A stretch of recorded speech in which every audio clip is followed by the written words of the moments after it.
Hello, I'm Dave Marks, the Spy Guy, and today I'm meeting up with my friend Kelly, we've been trying to do this for a little while now. This is more of an interview format and less than some of the panel discussion or me reacting to videos out there. So Kelly, you had a bunch of questions you wanted to ask me about Canada. So Yes. that sounds like what the topic will be of today. Yeah. So I'll give you a little background because to me, I spent my whole life going every summer. So I grew up in Buffalo, New York, right on the border. And every summer, and still, but especially when I was young, I would spend all summer long actually in Canada across the border at between, I don't know how familiar you are, between Fort Erie and Port Colborne is Yeah, for I think I looked it up. I haven't been Oh there yeah, myself, but I looked Point it up and I Avenue. know the area. Yeah, Point Avenue, Crystal Beach. They are American clubs, but there's a couple bays where but the Buffalo Canoe Club is Canadian too, plenty of Canadian members. And then I actually also during the winters we had a ski house in Ellicottville, and about half that town was Canadian. So we also had a lot of Canadian family friends. I love Canada. I mean, I was 23 before I spent a 4th of July in America because we'd celebrate Canada Day, and then 4th of July. But I've noticed a change in it over the years, and maybe more so recently. For a while, my parents actually did own a house there. Now they can't. They can't buy anything, but I'm so fascinated because I had never really dove into the politics, and it wasn't until more recently and the research I've done a little. Some of the things I'm seeing, I definitely a little. I don't want to. I'm not trying to insult Canada by saying concerning, but would like to learn a little bit more about a couple things to start with. The Cowichan ruling. Family business is real estate, so private property. And when I saw the articles about private property, and in general too, understanding there's ways where we're similar, and then there's ways where we actually, are very, very different. Right. And the impact of immigration. Obviously, now we're in a trade war, but I think one of the things that bothers me a little is when Americans just kind of mock Canada and make fun of it. Most of them don't understand. So I guess I have a ton of questions, but to kind of, if you want me to focus on, actually, I don't really know where to start because I'm interested in it all. But even like the politics, how has that changed? So good thing for you. My father literally wrote the book on Parliament. He was taught political science here in Canada for 25 years. Really? So I Wow. learned a lot from him. I'm also the local equivalent of the RNC county chair, both Okay. state and federal. So The I have Conservative that. Party. I have a lot of people Right. I know when I was a delegate at the state convention. It's the Conservative Party. Yes. In So, Canada. so here's something that's different from in Canada. A lot of the provinces do not have similar federal level parties. Oh, So it's not Republican at the county and state and federal level. It yeah. is. So Ontario is a progressive conservative party. The federal conservative party merged with the Reform Party in the early 2000s so that we could finally beat the Liberals again, because there had been this big giant split, and the right had split along those lines. So it's now the CPC party, and it's a very different political organization than the provincial party. The provincial party has a youth wing. The federal party doesn't, because it believes that the average member is like, what's the difference between any member? If a member is a 16-year-old or a 45-year-old or an 80-year-old, they're all the same, right? Yeah. So that's kind of, and because the Reform Party had a lot of good government stuff put in, so there's a whole bunch of organizations at the federal level that we don't have at the provincial level. You don't see a bunch of like policy groups, like at the federal level, because we were going in the federal policy convention, there was like a ton of like policy stuff I was being asked to vote on, and I couldn't care less because I know how the Yes. party actually operates, and all these the leader's going to do what they're going to do in the general election. It doesn't matter what we put in the policy stuff. Wow. I Yeah. was there when they killed, like, trying to get rid of dairy. I was like, okay, I see how you guys operate. Yeah. But they like the dairy lobby is strong and powerful, right? Oh yeah, Yeah. it's like APAC on steroids. The prime minister had to stop going to the federal, or the leader of the Conservative Party couldn't go to the national council meetings because half of them were dairy lobbyists, and they were trying to lobby him on policy, which is completely illegal here. Actually, one of the things I've done maybe in the last, like more recently, is learn a little bit more about the provinces and even just the areas of the country. And I've always pretty much spent my time in Ontario and the part of Ontario that's close to America, right, Yeah. on the border.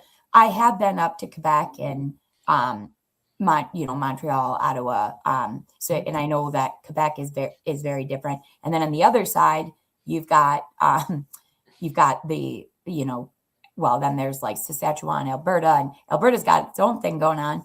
And then, the Western provinces. And it's my understanding, I could be wrong, that the kind of the elites maybe more in the Ottawa, or I don't, would you just say Ontario, Quebec?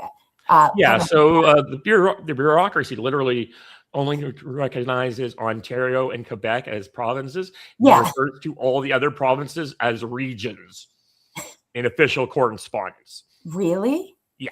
That's insulting. Yes, it is. Yeah.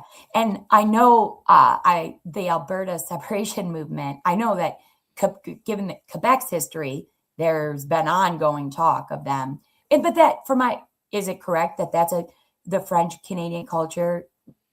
It's very different, even, or like, a little bit. They tend to be. I've been to Montreal and other places in Quebec, of course, and they're a little different there. They've decided to very heavily concentrate on preserving their culture and their language as well. I had a friend of mine who moved from Ontario to Quebec, from Quebec to Ontario, because it was more affordable for her here, and she got very mad at Quebec because she realized the Quebec people don't give a crap about any other French people in Canada. So there's like a million other Quebecois in Northern Ontario, and also New Brunswick is bilingual, and they don't care. They could care less about anyone other than themselves. They're very selfish, self-centered, is how she put it. Yeah. And what's crazy is, like, on the Supreme Court, like the whole Western region or whatever, in total, they have the same number of seats as the Eastern provinces, right? Yeah. Wow. And so do you think there's something to the separationist movement? Oh, yeah. The West has legitimate grievances, and they're pissed off at Ottawa. That being said, all the rights that special rights Quebec has, apply to every other province. There's no reason why any other province can't do those things. And that's something they have not done previously because either they didn't realize it or they thought they were above it. Yeah. And I know, like the Albertans, you correct me if I'm wrong about your economy and the GDP and the way it's broken down, but the largest component is oil. And you guys don't do a ton of natural gas, but oil. And what I find interesting is they're extracting the oil, right? But you're piping it to America to refine it, and that's where so much of the profit, a significant chunk of the profit is. And one day I went on a deep dive. I'm a total nerd, David. Total nerd. Yep. I love the deep dives. And I dug into a little after I saw that Cowichan ruling in BC. And I mean, private property rights is a very serious thing. But as you dive a little deeper, I saw, wow, like British Columbia and some of the laws they decided to put on themselves, kind of wild in my opinion, but also just the, they want more pipelines built, but obviously they're fighting at, BC, but you have this additional layer of the First Nations Yep. that you have to go through, and given that the second largest component of the economy, it seems, is construction, right? And that's down. What do you do? I mean, yeah. So here's one of the things: the First Nations actually are usually approving most of the pipelines. What happens is that there are these fake lobby groups claiming the names of First Nations that aren't First Nations, that are influencing governments like the NDP to prevent them from blocking things. And the Western Conservative Party is so woke, they have their own version of like Restore that just broke off a year or two ago because they got tired of being like blocked. oh, BC1? Was it BC1? Yeah, the BC1 part. I watched a documentary on that. Because in it, she mentions too that the funds that are supposed to be going to the First Nation peoples isn't always trickling down to the people. It's getting so is that Indian Affairs is still called Indian Affairs. I have no idea why no one has changed the title yet. Okay, I never know what to say. I don't want to be not PC and say the wrong thing. Yeah, no, it's like it's literally called Indian Affairs. I don't know why they haven't changed it like Indigenous Peoples Affairs or something like that. Like they don't want to rebrand everything else politically correct. Why haven't they done this one? Yeah, one the specific department. Would you say they have maybe it's that First Nations Council or something? I think I remember what you're saying too. Like they don't actually represent the people. Like no, they're a grifting lobby group. Grifting, yeah, and that they're expensive, and basically that it's like a pay to play. Yeah, and it's weird because donations, at least in Ontario and at the federal level, are hard to do that with. So I'm not exactly familiar with BC's funding limits, but even if they're just giving the max donation, if you have a lot of people doing that, you will have a tremendous sway. Yeah. Is it true too that like they'll get stakes, ownership stakes, or maybe it's the First Nations like administration, like the grifty part where we're talking about. Sometimes the local band councils or council chiefs are like looting the money. That happens a fair bit, and that's why they're so incredibly poor. Yeah, but like, yeah. Is that more, or is that just? Well, it shouldn't really be happening at all, but it's politics, right? It's politics. Yeah, and it is part of like the court system here. Really is parental when it comes to the First Nations. We'll let them go, or like we won't. They're kind of a hands-off people, so they get. It's just very patronizing. Okay. The way the government and a lot of their leaders treat their own people. Is it true about that there's like the drug or the alcohol abuse, and so is life difficult on the reservations then? Yeah, because they're not allowed to own property in the way that anyone else can. They can't sell their property. Yeah. There's a bunch of rules. A friend of mine, he married a First Nation Métis woman. So he qualified as a First Nation at that time. So he went and bought like land in one of the Ontario reservations because it's so cheap. Yeah. And then when he wanted to do some development on it, then the guys came around saying, okay, well, you're going to have to pay all this money. Oh, to get anything done? Yeah. Oh. I want to put a trailer on. Let's put a trailer and get a filtration system and that and dig a well. And it's like, yeah. And then that's when they started demanding the money. Yeah. So it's very much a permit rush there. So is that what they mean when so what are they, the First Nations or the councils, they have approval or say? What is it? It's like some consult. So Okay. Sometimes it's just to say you want to drive the pipeline through our land. It used to be like the oil company.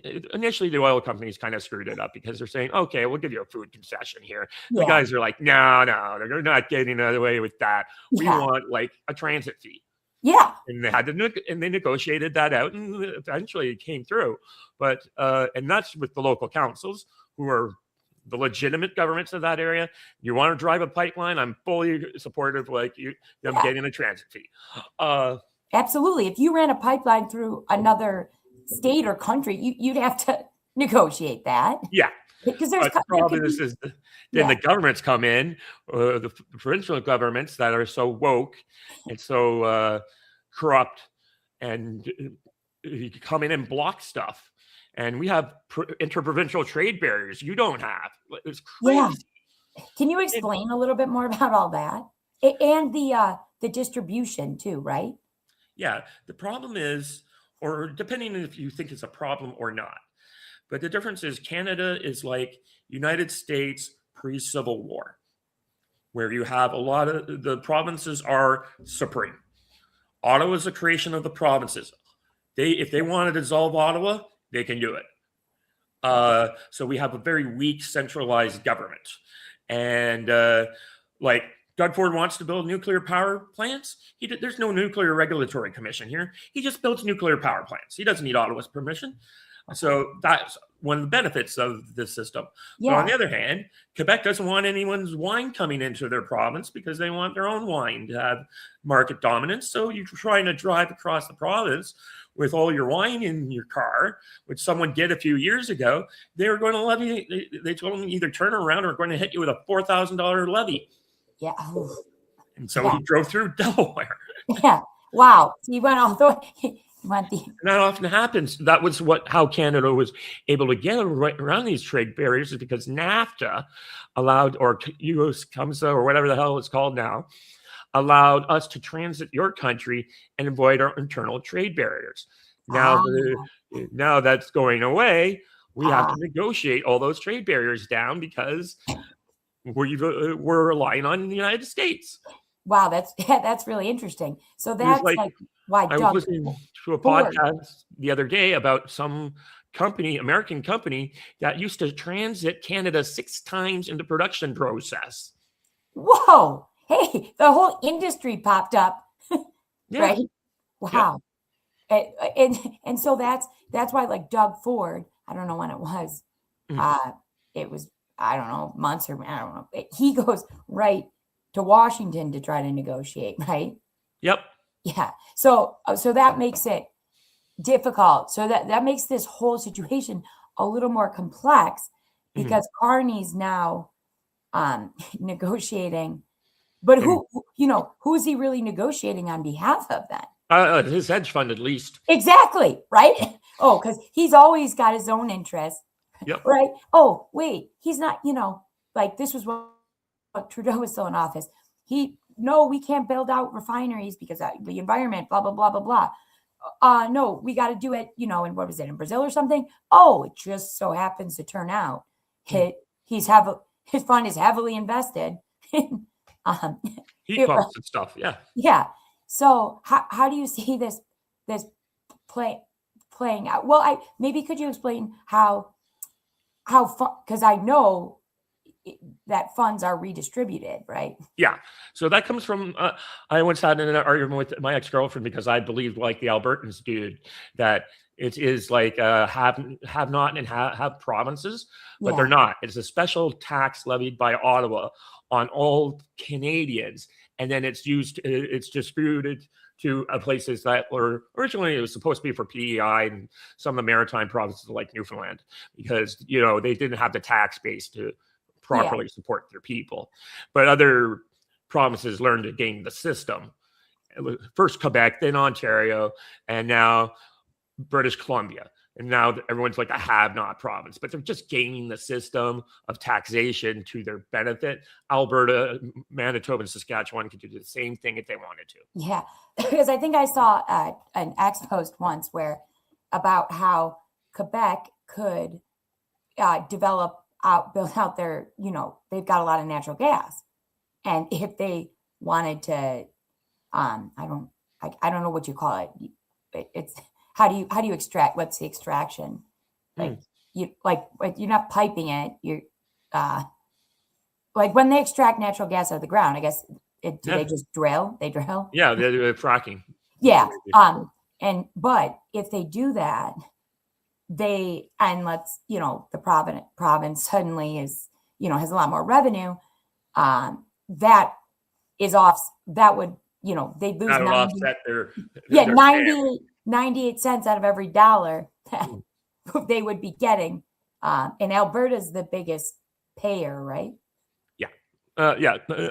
Alberta believes that they're paying it more than their fair share, and they're very resentful. I don't think that's actually what's happening, but they're blocking all their pipelines is really pissing them off, and that is something that Ah, they have legitimate grievance on. well, okay. So what? Oh, I see. Well, because they want to build more pipelines, right? Yeah, And and Ottawa's refusing to give them regulatory approval to put the Keystone Pipeline, which is almost complete. even though I thought the provinces control their own Yeah, natural. I've seen some videos about that. I'm not too sure about that. That they're Okay. allowed to negotiate separately with Well, that way. yeah, because why could Ontario put up a nuclear power plant unless they have to cross through other, if that pipeline, if they need to cross Yes, through. and that's what happened. Quebec's refusing to Ouch. allow pipeline development. There is an existing pipeline. You don't have to do anything called Line 9. All you have to do is reverse the flow, and Quebec's refusing to do it because what used to happen, gasoline would come in through the maritime ports, go down Line 9, and get them put on barges and go to Milwaukee where their refineries were. Those refineries are gone now. But there are refineries on the East Coast. So Okay. we could build we probably do have a terminal in Saskatchewan, no, in Manitoba. We'd put it on the Lake Superior. We'd Yeah. ship it to Line 9 in Ontario and ship it to the refineries Yeah. on the East Coast, but Quebec refuses to do it. What is their ground? Oh, we're concerned about the environment. Yeah. Oh, the environment. That one seems to come up a lot in Canada. Yeah. Like the environment. It almost seems like the federal government wants to go after. Well, I could be wrong, but is it true there are parts of the federal government or even provincial, like people that want to actually stop, not just not build out more pipeline, that they actually want to stop piping even as much as they are. Yeah, pretty much. And that's that job. What was it? Trudeau's plan? Some jobs for jobs, or Yeah. I, There's a lot of people are making a lot of money in Canada and around the world by preventing us from lowering the price of gasoline, which we could do if we were allowed to. yeah. People are trying to keep the price artificially high, and if Canada were able to do it, and like people point out, why do you want to take oil from Saudi Arabia or Venezuela when you got clean Canadian oil in Canada? Yeah. That ethical oil is what Ezra Levant called it. Yeah. Yeah. I mean, and now that, because Canadian oil in Venezuela, the product coming out of Canada and Venezuela that is a similar, it's a heavy oil, right? Yeah. I'm going to find on X, there's an account, because I wanted, my question is, it's, this guy does, reclaim. I'm going to see if I can pull it. What is hold on, because he said something interesting and I can't remember exactly. Sorry, give me 1 second. And while I'm reclamaire. I was wondering what you think of Pierre Poilievre and versus the or what did you think of Stephen Harper? Oh, he was interesting. A technocratic populist, but he did a good job. Okay. Everyone it was good. Yeah. He just had been in power for too long. I think if we had dropped out and got a new leader before he left, I think he would. We nearly won that election. Going into the final week, the Conservative Party, if they yeah, and we were polling at 40%, which is really good for Canadians. And then the NDP said anyone but Harper, and encouraged all their voters to go to Trudeau, and that's how Trudeau got that majority. Because before that, we were on track 1 week out to win the election and get another majority. And the NDP were so terrified they stampeded us. And they started that election. I remember an Angus Reid poll saying the NDP were expected to win 172 seats. And now they're down to like 10. Oh, how does the NDP play into how does the NDP play into they tend to be more left, right? Yeah, well, they were traditionally more like traditional Democrats. They were the farmers and the labor unions, and they then decided to go after the Liberal vote because and the Liberals went after their vote, and now they're pretty much dead federally. Now they can win provincially. They're the official opposition in Ontario, though luckily that won't probably ever happen ever again, just because of the way the vote splits here. Though they do have a good chance in Alberta, and they are the government of British Columbia, and they're the government of Manitoba right now. So we have, like I said, Saskatchewan has a party.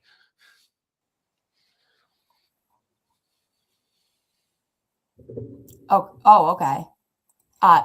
So do you think do you expect an upcoming election, or when, like, is Carney I think solid hold on?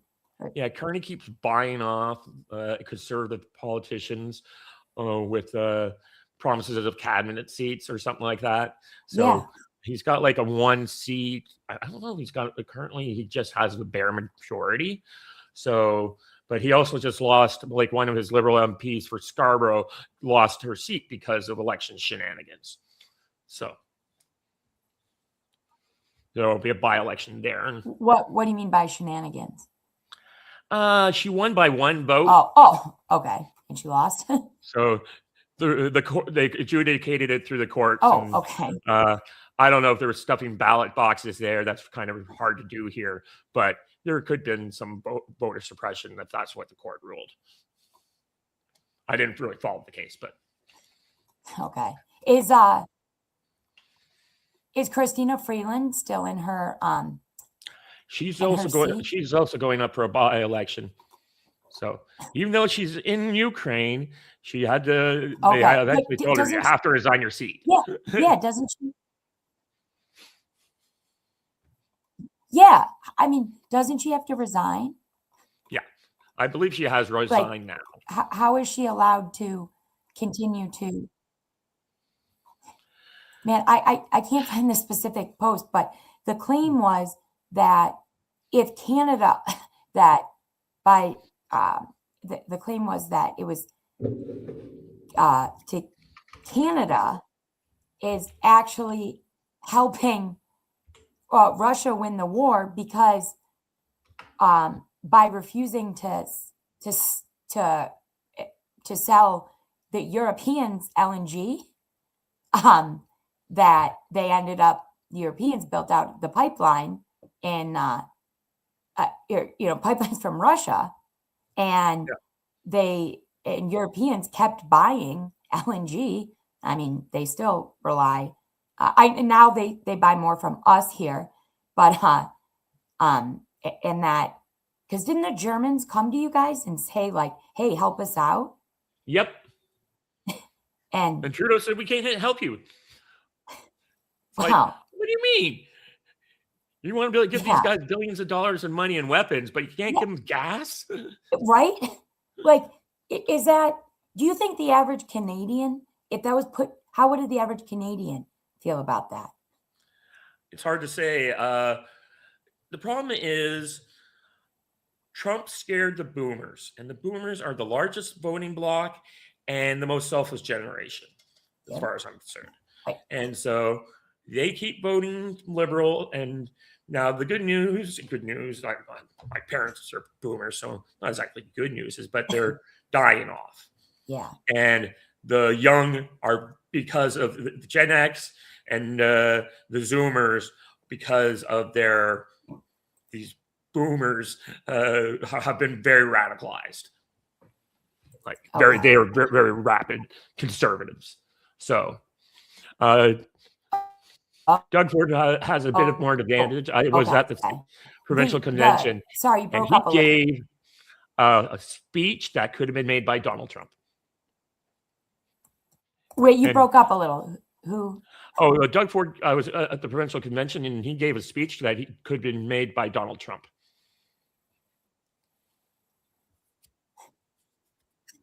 Wow. Yeah. Did you say part has become conservative? The younger people. Yeah, they are very conservative, very angry. So how does that? Yeah, well, understandably so. They can't. I mean, we think we have a shortage of housing here in the States. Your house, the average house, single-family home in Canada is almost double the price, yeah. And you guys are sitting on quite an interesting potential housing bubble as all these mortgage reset, right? Yeah. And so I mean, it's not surprising though that younger people, right? Because how does that all play in with immigration then? Yeah, the immigration system is a total mess here. They overloaded. They bring in too many people, and if you complain about it, the liberals just call you racist. That's the problem. The problem with that is young people don't care if you call them racist. They just don't care anymore. Yeah, well, yeah, because it doesn't mean anything anymore, right? Yeah, World War II was 80 years because ago. They've got a lot of debt. Yeah, yeah. So how do you see? Do you guys have people you need to deport? The problem is most of the people came here legally. But but those visas, yeah, most of them did, yeah. The ones that are they re-upping the visas? Yeah, some of it is that like they have a whole bunch of refugees that the courts have already said need to be deported, and the liberals refuse to deport them. Okay. And what about like the student visas that, they're not letting them in anymore and now they've expired? What do you do with them? Most of those people go home. They will? Yeah. Like they'll go on their own? Yeah, most of those people self-deport back home afterwards. So that's not usually a problem. It's more the people who got here legally. Some of the guys who were literally at the start of Trudeau's term flying into the United States, taking a bus to the border and walking across. Claiming they were refugees. Flying into the U.S.? Yeah, they traveled through the U.S. They would fly into New York City and take a bus to this one border crossing and walk across. And yeah, this northern border, people sometimes don't realize that there is, there's plenty of areas where it's wide open. Huh. Yeah. So how many are you guys letting anyone in now? Or what do you? Yeah, I'll look up the official immigration number. Apparently she resigned in early January, Chrystia Freeland. So oh, good. I mean, speaking of the grid, Ukraine got awarded. You guys agreed to well, what I read is Canada actually agreed to take because Ukraine's struggling to pay back all these loans, right? Yep. And what Carney said is the Canadian government will cover the loans, and then you guys won't charge interest on your outstanding ones, but basically you're putting up the collateral for existing Ukrainian loans. I mean, that could make Canada, very, very vulnerable, because is Ukraine going to be able to pay these back? Nope. Yeah. But Problem is, there are 15% of the Canadian population is either Polish or Ukrainian. Oh. We took on a lot of them after World War II, especially if they're Nazis. We really seem to like Nazis here. Yeah.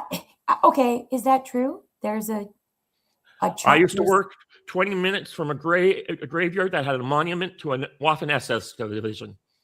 Wow. In Oakville. So what made Canada particularly attractive to? We were just a good place to go. We were willing to take in. We also took in a lot of Poles.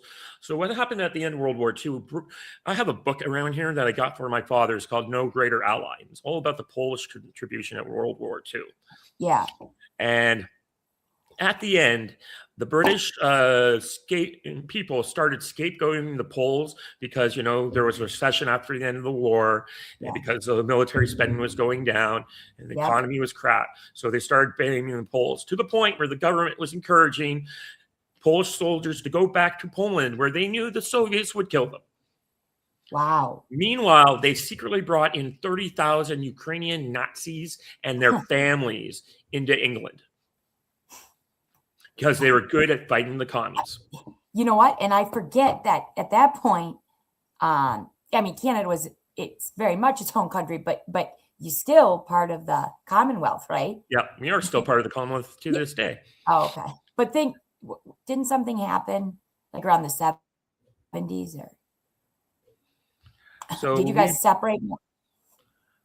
Well, no, what happened is they wanted to, there was a series of treaties in the 1930s where they wanted to really bring in the British Empire more united.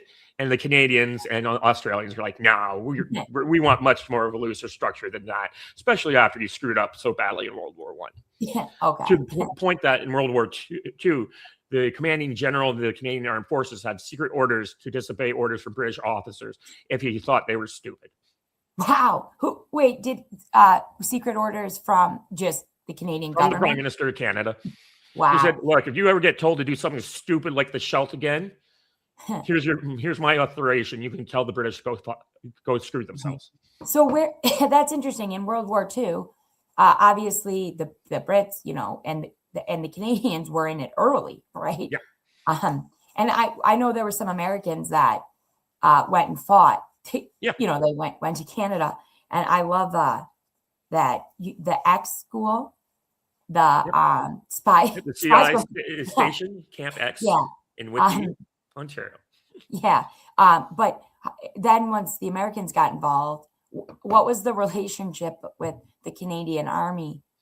Did you guys sort of not fall under that? Well, different Army groups. So basically, we finally we're like a couple corps, and then we get our first Canadian Army group, which was basically all the little countries and a couple British divisions were put together as the thing. So Canada ended up commanding the Poles, the Belgians, all the small little units that didn't have ended up being like this very Commonwealth Corps. Yeah. We had one corps fighting in Italy, and the rest of the army ended up in, of course, northern France. Okay. So did they, Eisenhower was the supreme commander of Allied forces. Yeah. And it's interesting. He nearly wasn't. After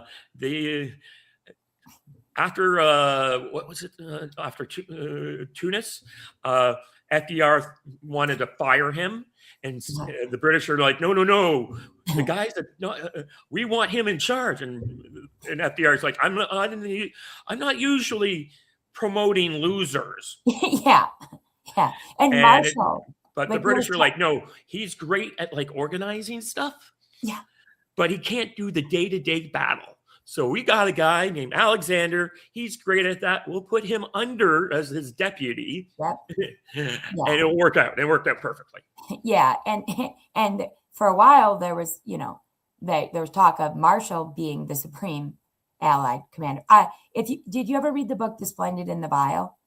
No, I don't think so. Oh, it's by Eric Larson. It's about primarily Winston Churchill, but England in the year leading up, I've heard 1941. But a lot of it is how how they courted the Americans, and all that. And I actually am a huge World War II nerd. Huge. I love Eisenhower. I love that interplay between, the different allies, and how, that must have been extremely, extremely challenging, but how it was like basically the British were overruled. It was like, no, there's going to be an American and, in charge, which is, when the power shift kind of happened. But did you guys get your equipment then through Brits or primarily American? Well, I guess. Everyone was doing American stuff by that time because we were doing all the production. Yeah. Like there were some. Canada ended up making a lot of Valentine tanks. Apparently, we did some of that. We did make tanks before you enter, but eventually we're driving around in shirts. Yeah, well, because we became this, industrial powerhouse. Plus, we were getting into it. We had picked a side well before. Yeah. I would argue. What is your thoughts on? I'm going to post. I am looking for the link. And it's 380,000 people. That's how much we're importing now. Oh wow! Still? Yep.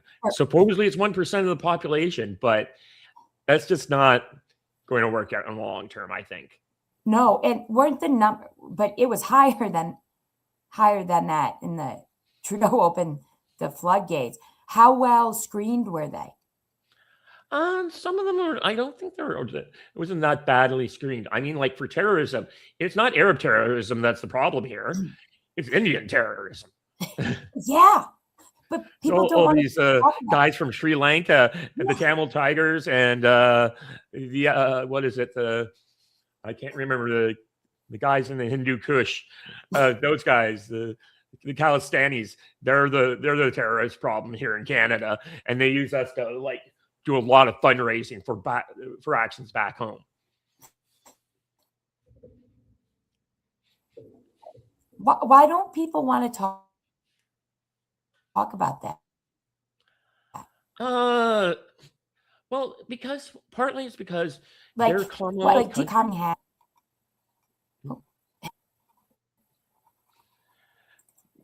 They integrate well here. Okay. You broke up for a second, but isn't it true there's a lot of money laundered through foreign? Yeah. Oh yeah, Canadian banks are infamous for doing business with drug cartels. But there's only a few banks, right? It's the big five. So that's one thing. My impression could be wrong, but there's certain industries where there's just not as much competition in them as there is in America. Like the grocery industry, isn't there 5 major grocers? Yep, I used to work for one. Which one? Sobeys. Oh, okay. I do love Sobeys. There's a lot of Canadian products that I love. They're healthier, they're better. I'm all I posted in the chat a link. I don't know if you follow this guy on X. If you clicked it through. What is the history, or do you know a lot about the whole Kamloops? Indian. I don't know if you're on X a lot, but this guy Reclamaire. The Reclaimer. Oh, sorry, Reclaimer. I don't know if you've ever seen him or followed him. I found some he describes himself as an autist who just goes deep in the data, kind of like a Canadian data Republican. Mm-hmm. Yeah. What is the history and the deal with this? The Kamloops and the unmarked graves, and it's a giant scam. So they claim there's a bunch of bodies under there. One tribe actually did dig up their section. They didn't find anything. So what I watched that BC One documentary. So and I saw recently that it made some news recently because they released a statement. But it seems like, is it true that that they're like they don't. There's normally FOIA. You normally able to access like government spending or whatnot, but they're making all these rules like they don't have to follow them. Yeah, probably.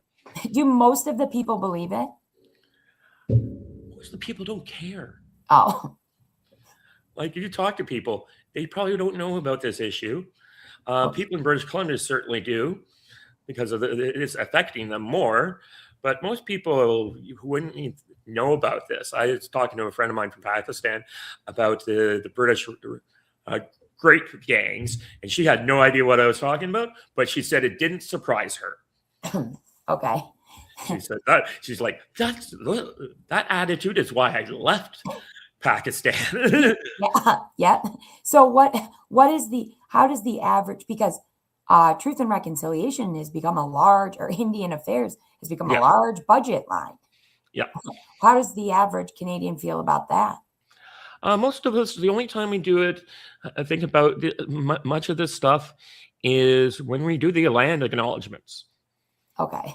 And that's something we invented as part of that Truth and Reconciliation. But at least I can say our land acknowledgements are good. Yeah, well, yeah, because correct me if I'm wrong, but there are treaties. Like there's plenty of land that those treaties are well established. We either conquered a treaty. For some reason, we didn't do that in British Columbia. We could do it today and just claim the whole land. Yeah. Is it by an act of parliament of the BC or federal parliament? Yeah. But we don't, because it's politically incorrect. But is it possible that if there was nobody there to buy the land from, at the time when you expanded, but they're continuing to make more treaties, right? Yeah. And is that private? No, treaties should be a public thing. Oh, okay. So the issues in BC aren't happening in the rest of the. No, not really. I mean, we have the fraud, waste, and abuse that comes from the system, and so a lot of the reservations are poor. But that's just standard corruption. We don't have. No one else is doing those kinds of insane land claims in Ontario or Quebec. And God help them, they tried in Quebec. Yeah, because they adopted the UN. Didn't they adopt some UN Aboriginal treaty language or yeah, some craziness? So what do you think are the biggest issues facing broader Canadians, but also where you are in Ontario? I think the biggest issue is, first off, all this immigration coming in. We should be down to maybe 100,000, not 380,000. It's crazy. Especially like we brought in 10 million people. Which is what percentage of isn't that like 20% of your population? Yeah, it's like 25. Yeah. Now most of them can't integrate very well because of stuff. And what it used to be, we did bring in 250,000, and how we used to do it is we would take like 1,500 from each one little group. So we never got too many large-scale ghettoizations out here. Yeah. Except for British Columbia, where it's just half Chinese now. Most of the rest of the places are like Toronto has a Chinese Chinatown, but they're all Kuomintang guys. Yeah. And they vote for us. So you were saying previously you hadn't you brought in like smaller. Yeah, we'd bring in like 1,500 people from each country, as opposed to where in say England or Germany, where they were bringing just millions of Libyans in. Yeah, or Pakistanis. Yeah. So if we brought in Pakistanis, it would be like my friend, my business partner, someone who has an education, who has stuff. So we used to bring in high skilled people, and it wasn't only until the Liberals went haywire that we've had this problem. So what groups of people do you guys have there?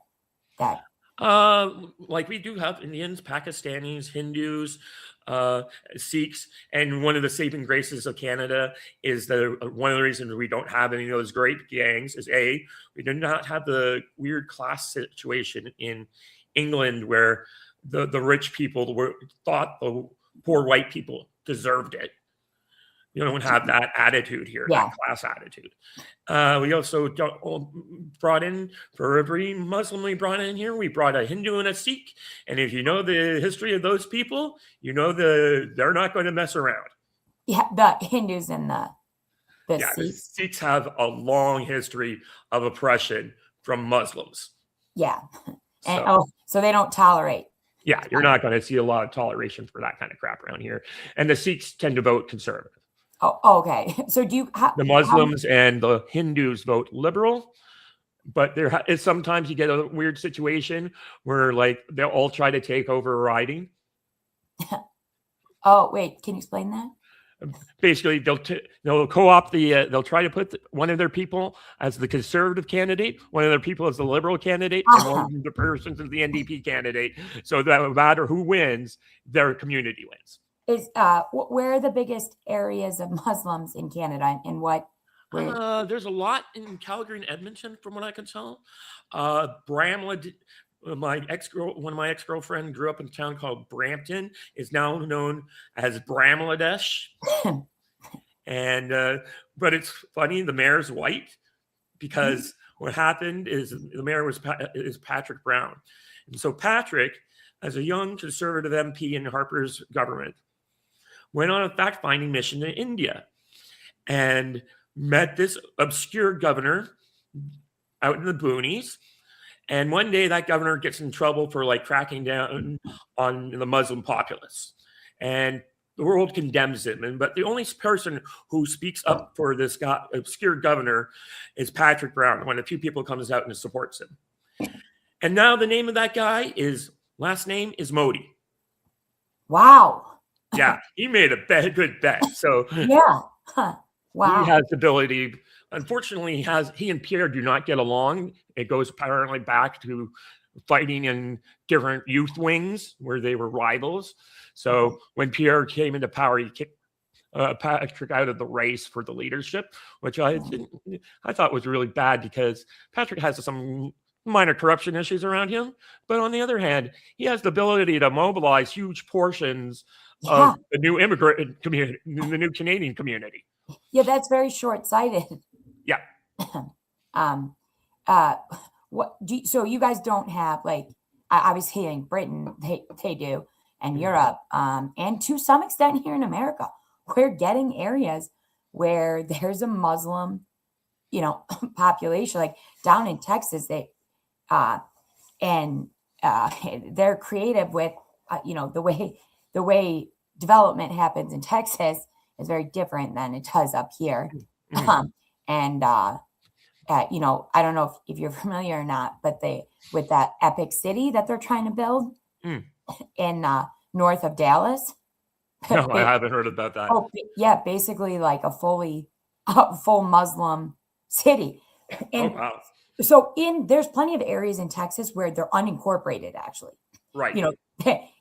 And the county, and there's specific laws and everything. But what the developers they come in and they buy massive tracts of land and they oversee the whole thing. They build the infrastructure, they build the schools in some cases, they build it all. And then they're also able to build, they can write the regulations and whatnot. And you can incorporate land in Texas, or they're part of like these huge master plan developments.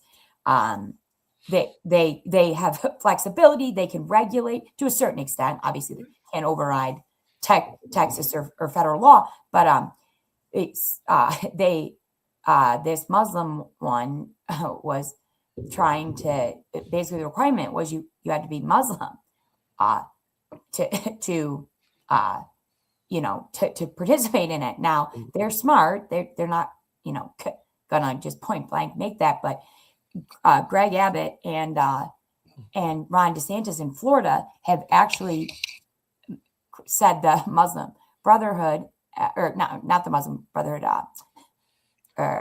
they are terrorist organizations and CARE, they labeled them. And because this master plan community in Texas, the idea, they wanted to implement Sharia law, Yeah, that's not allowed here. Yeah, One of documents. the two good things the liberals did when they were in power in the provinces, they just said, no Sharia law.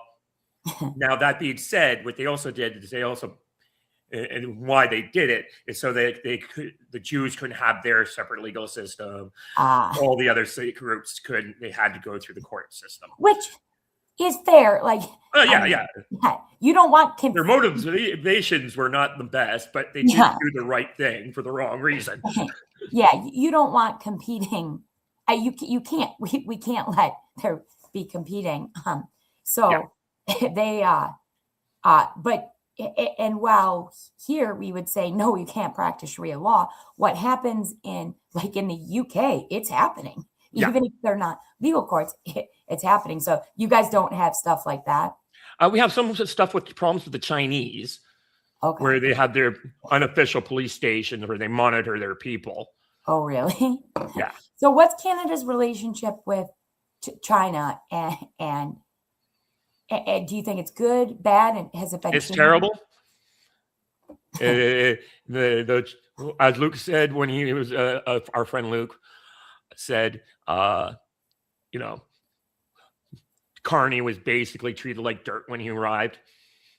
Interesting. And they were insulting him, and it just gave him a crappy deal because that's what they wanted. Yeah. Well, so Canada thinking that it's going to get allies there. We have to open up the country, and that won't happen until the liberals are out of power federally. Okay, because he's coming home bragging about the deal he got. Oh yeah. What else can he do? Yeah. So tell the truth and say we got completely hosed. Do you think he knows he got hosed? Yeah, I'm pretty sure he does. So he would know the rules of who greets you at airport. He would know all the protocols. Yeah, he's got protocol guys who would tell him. Yeah, we're getting totally being treated like dirt, buddy. So do you think the Chinese just look at Canada like we'll just use you to? Yeah, pretty much. Are we going to build? China's going to be saying to Carney, "Are you going to build us any pipelines?" No, Buzz will get out of here. Yeah, and do you think how is the CCP infiltrated Canada? Yeah, I'm not too sure how. They have swung some swing ridings in the past, but it was like Aaron O'Toole said he didn't complain about it because it was like 6 ridings and he lost by such a big margin, right? Yeah. So it's not a huge influence operation. It's not like what the Tides Foundation did in 2015, where they illegally helped Trudeau get elected. Ooh, wait, what's and how do we know? No. They held a press conference and told us how they did it. Elections in Canada flipped out.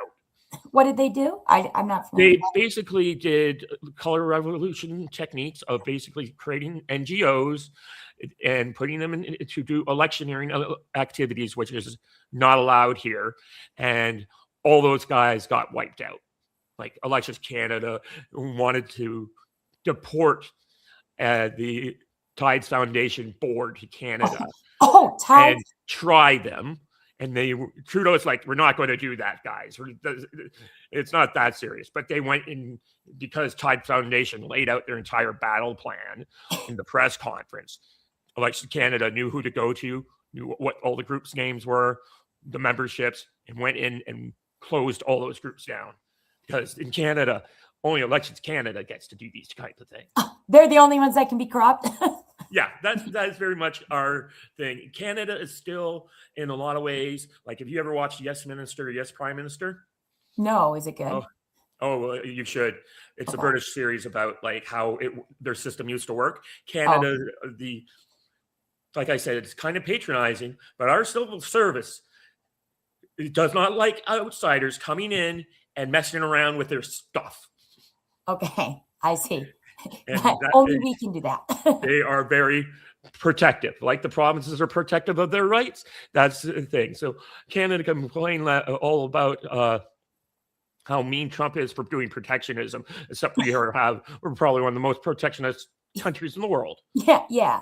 So this Tides Foundation, I've heard of them before. Yeah. Don't they get funded partially from American Soros?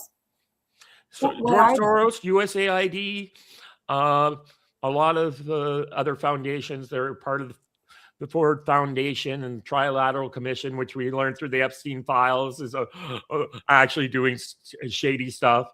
And yeah, so there's this big. That's what my channel is usually about. We talk about like the global banking cartel, essentially. Yep. Some call it the City of London, and we just talk about how they're manipulating things, and they're doing it just to make themselves rich. Okay, and they're these are the globalists, right? That will fund wars and destabilize regions, create ethnic minorities, and just have a plan of destabilization. And Trump's and his team are working against them. Yeah. Well, that's one thing I love about Trump, that we've got to blow this USAID up. I mean, Trump's a threat because he's a threat to the uniparty, right? Yeah. He's a threat to the control.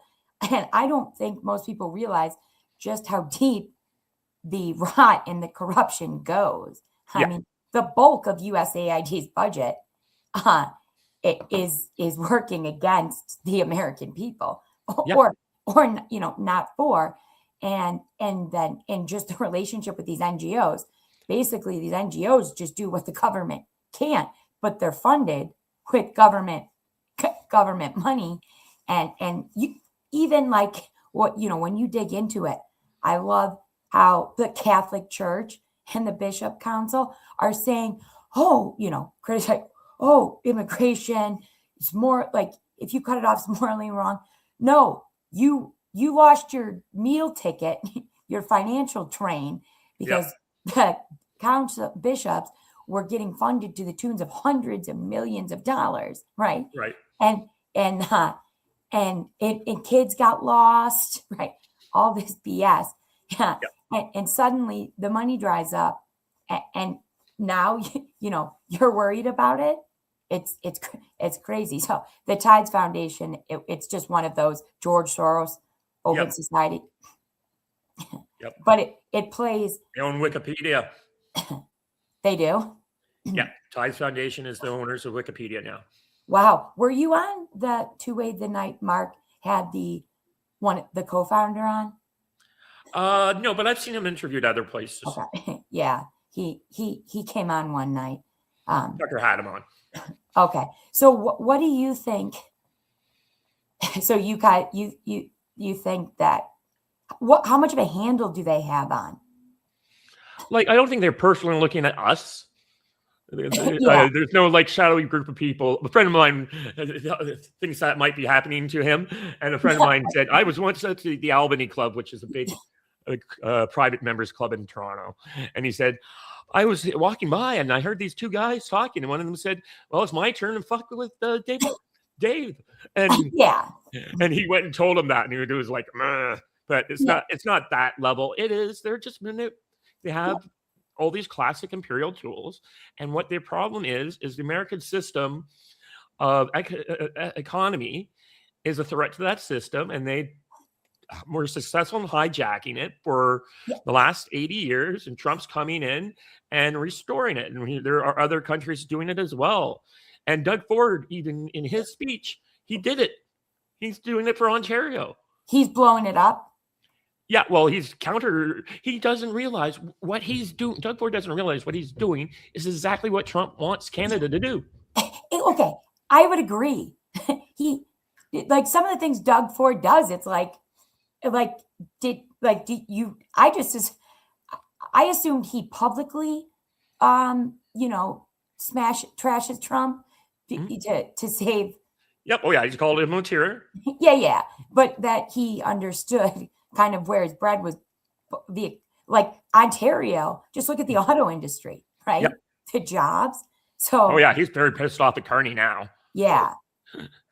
So do you see is he powerful enough to be a threat? Oh yeah, because the NDP is so weak. The Liberals are so weak here. The NDP can't form would have to be polling at like 55-60% to form a government. That's how high they need to poll. So unless Doug Ford really screws it up, he's going to be in power forever. But is Doug Ford and the province of Ontario powerful enough to be a threat against Carney and the global? Yes, he is. Okay. Like building nuclear power plants is like so we can feed all the AI data centers that are going up in New York. That's part of his plan. They don't want energy. Well, maybe they do now that they need it for their AI gods. But now we have to. He's going to build a lithium refinery in Ontario. Okay. He's building a highway to the north. He's restored the train line that went to the north. Yeah. So this is all he's just going to, he's like, I don't know. And he's cooperating with all of the conservative premiers that will cooperate with him.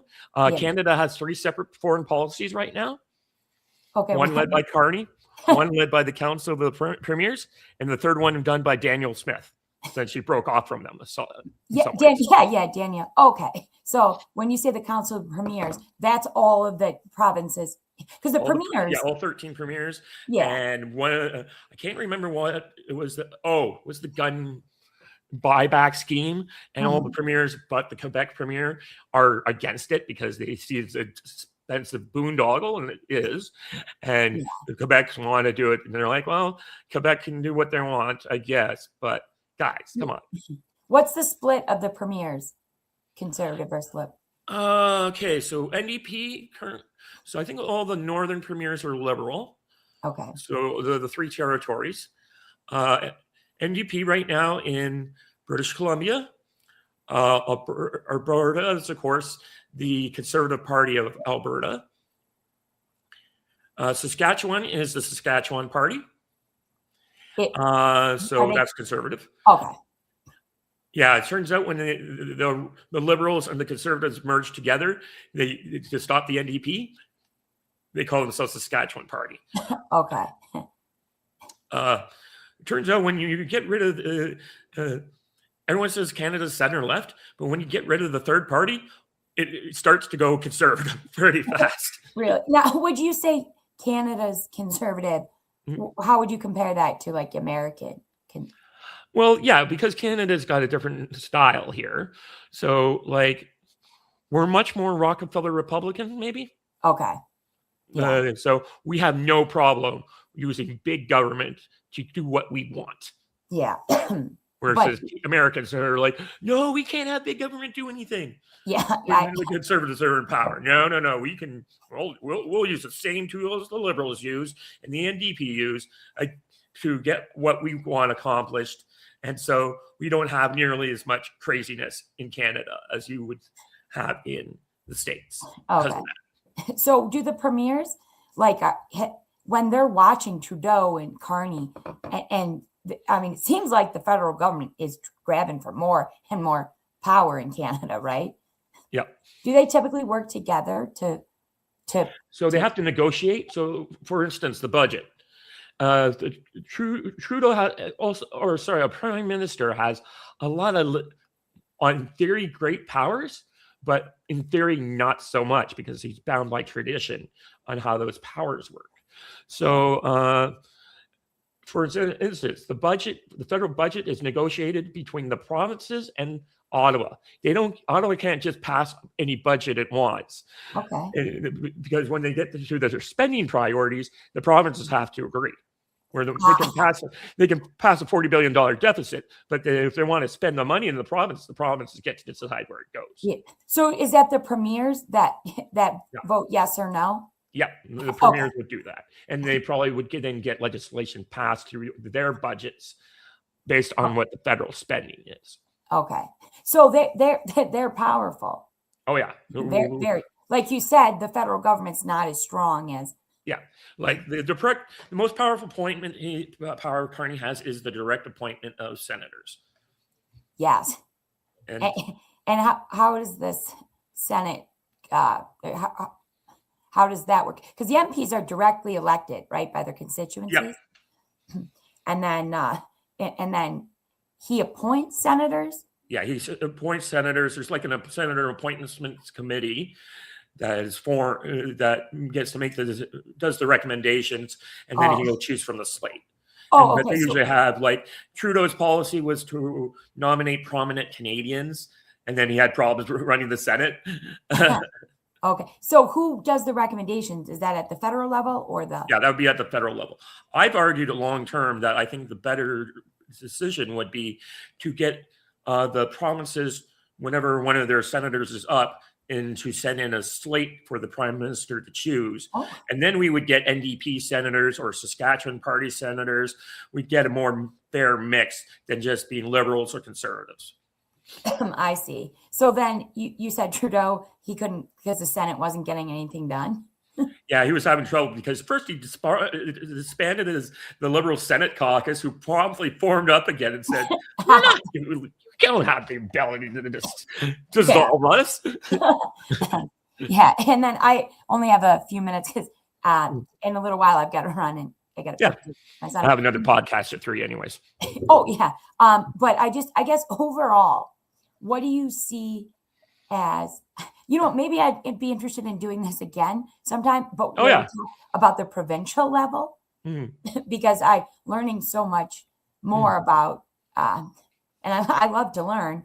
And I wish Americans, I wish they, if you're going to pass judgment, take some time to learn about it. Yeah. Right. But so what do you see as the biggest, like opportunities or overall, how would you rate? Are you concerned about Canada, its future?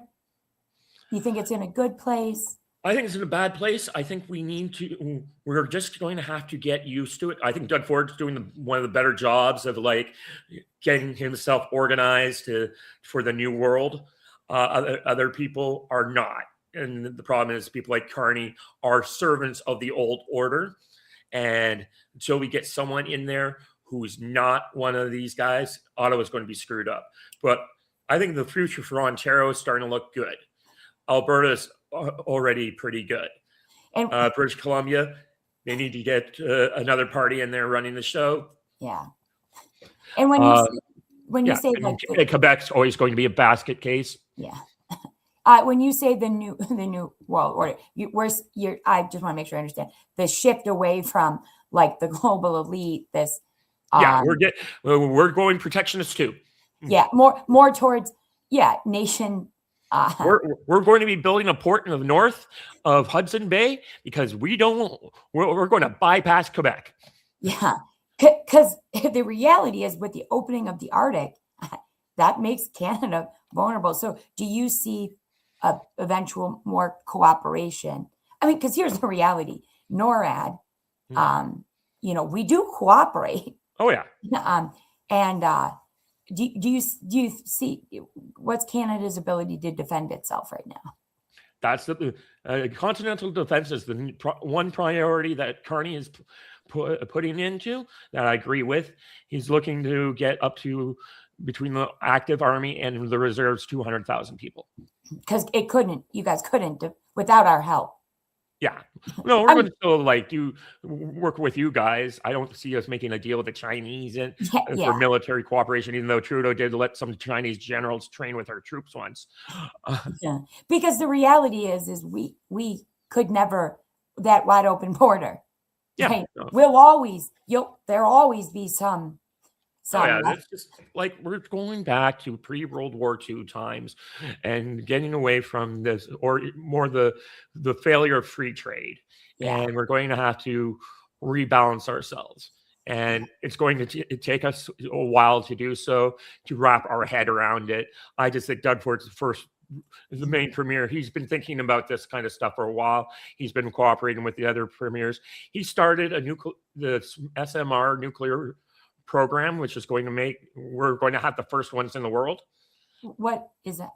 Small nuclear reactors, modular reactors. One will be finished. The first one in the world will be completed in 2 years. Wow. And that's going to be a big export for Canada, for Ontario. So you guys are going to be building them there? Yeah, we have one in construction. Wow. He's been cooperating with the other premiers to build them as well. He's been putting the money into like nuclear power is the way of the future. One of the reasons why nuclear power could never be destroyed in Ontario is because they put them all in the swing ridings. Oh, I see. Okay. So where's that technology coming from? Internal or Yeah, it's wow, internal. cool. There's a lot of stuff going on in Canada. U of T is center AI, for example. Wow. So there's a lot of. We've just decided to do stuff in Yeah. Ontario and some of the other provinces because we realized Ottawa was useless. Yeah. Is that fusion or We're looking into it. okay. The University of Rochester here has the lab for laser energetics. Mhm. They were initially the funding came from like the stockpile. They got their research, but they're working on ICF, the internal. But the reality is here in the States, because there's massive opportunity there, right? When you think about it, the reality here in the States is like the way the government contracts and research goes with these universities, not much gets done. Yeah. The universities get fat on it. For example, the University of Rochester, 5% of their like tuition or revenue is about $6 billion. 5%, between 3 and 5% every year is tuition. They have a hospital system now, but the rest comes from massive government contracts. But so here in the States, it's private businesses like these big tech companies are investing in the development of these. So people are realizing how much of government is a hindrance and are bypassing it in new and creative ways, which is what I think is going to happen here. So I think Ontario has the potential. Ford's going to do it. Like he has the mandate, and they were really cheering him pretty hard at the convention. He was using Canadian nationalism the way Trump uses American nationalism. He gave a very Trump-like speech, and that's the way we're going to go here. So I have plenty of hopes for Ontario. Yeah, it's the way the world's going. I mean, you can't like you can't fight it. Unfortunately, for Ford and everything, New York is completely controlled by a Democrat supermajority, and like we are fighting. They're shutting down nuclear power plants, but David, they don't have the energy production. They haven't built out the rest of the capacity. We have during that last cold snap rolling power blackouts because there's just not enough. It's well, don't worry, Ontario will be happy to sell you its nuclear power. Well, that's what Ford told Hochul. And we'll have to buy it because it's so dumb. But like I know there's parts in New England where they were getting hydropower from Quebec, but Quebec started turning off to conserve so during that extreme cold snap, as it turns out, the New England is like oil. Oil was like one of the largest producers, right? Where we go back to these reliable technologies. And then I guess so that's interesting that there's opportunity there. What do you see as the biggest risk?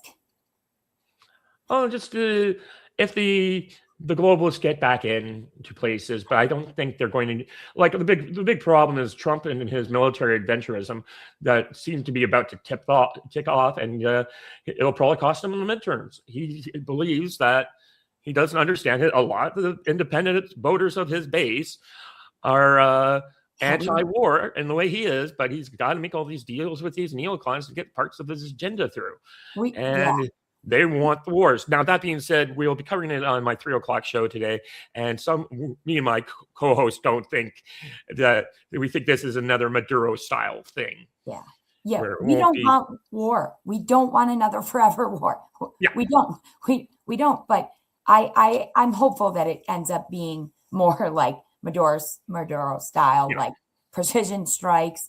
And there's the madman theory.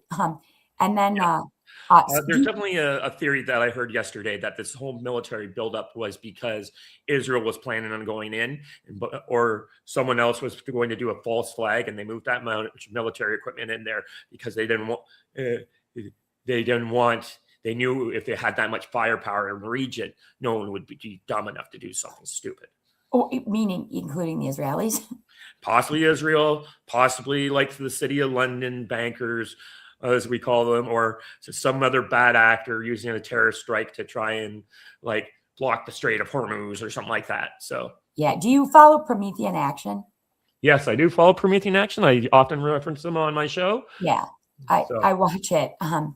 It's sad that if we have to build up against the London bankers, I mean, yeah. that And I mean, like, so much of them infiltrated you. When I realized what the Rhodes Scholarship was, and I'm like, oh, this is just what the Romans used to do. what do you? The Romans would go, and when they conquered a country, they would assist the sons of the nobles would be brought up in Rome. Oh, yeah, And yeah. so basically, like, you had all these intermarriages of the WASP elite, like Churchill's parents Yeah. in the 19th and early 20th century, and basically that group of people merged, Yeah. and that's how they were able to capture your country, which they've been trying to destroy ever since because it's a threat to their way of life. Threat directly to them, and for the first time, we have somebody in office calling it out and trying to stop it. So, last question, and then we can wrap up. What's the best way? Are you concerned about America and our trend? And what's the best way for Canada to go? And how do we, right? Yeah, so someone mentioned a guy who followed Tom Luongo and was being interviewed earlier today, and he or recently, and he mentioned something that would be much more likely is even if Alberta were to separate, because I don't think why would they trade the rule of Ottawa for the rule of Washington, D.C.? Like, they want to be an independent. Yeah, but he suggested it would be much more like Belarus and Russia. And I think that would be kind of the ultimate direction that Canada and the United States should travel in, is making a much more of us not being annexed, because I don't think you want 40 million weird Canadians in there, but some sort of Schengen-style zone where Canadians and Americans could travel across the border freely, marry each other, and basically grow closer together over time. Cooperate defensively. Yeah. No, to be fair, if we annex Canada, we wouldn't be able to let you vote because it'd throw off the. I say that obviously tongue in cheek, but that would influence our country. Yeah, the people that say Alberta's, they don't. No, they don't want another. Right, they want to be independent and be able to basically trade into whatever.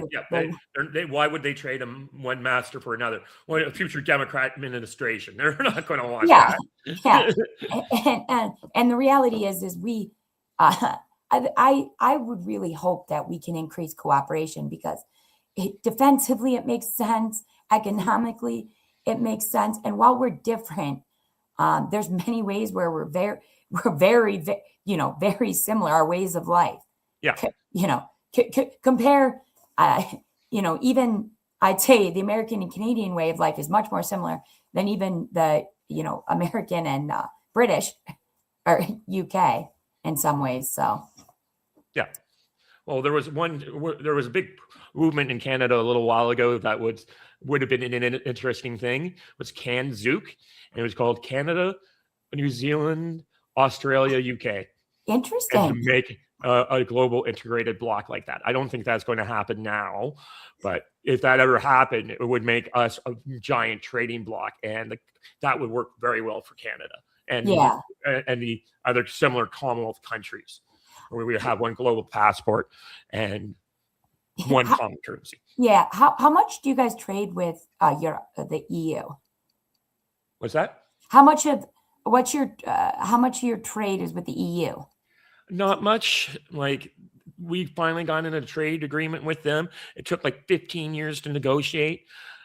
Christopher Freeland nearly cried when one of the countries She literally cried on TV when one of the countries, she was trade minister at the time, said, no, we're not going to, made some sort of last minute demand. And like European Union, we talk about protectionism here. That's Yeah. 100% protective. Like they're Yeah. ridiculous. The EU is very protected. Yeah. That being said, I don't think the EU has that long. No, well, no, because they literally, I mean, how many of the countries are just paying the fines or not paying them, say, screw you, because they're immigrant, right? Yeah. It's crazy. Yeah. I think the Poland and a bunch of the other Eastern European countries are going to form their own bloc. Oh, that's interesting. Like Hungary. Yeah, Poland, Hungary, maybe even, Romania, the Baltics are supposedly reluctantly going along for the ride. Even the Swedes, though, they're not letting people immigrate anymore. The Netherlands, all these places, you know, if you want to look at a place where the global elites have chokehold, it's Europe. I mean, you just look at their relationship with Ukraine and Zelensky. But that's a conversation for another day. Well, thank you so much for answering my questions. Yeah, I love doing this. I love Canada, and I wish more people. Sometimes it bothers me when Americans get all high and mighty, and but you guys don't know what you're talking about. Yeah. Well, thanks for stopping by. I did see people in the live count coming and going. I believe one of them might have been Richard Swank, who said he was wanted to come. So nice. Either he'll watch this or we'll watch it later. But thanks for coming along, Kelly. And if you like this kind of stuff out there, people, like, share, subscribe, and we'll be doing the geopolitics panel at 3:00 today. Thanks for having me. Maybe Richard will join us one day. Yeah. Bye. In stream.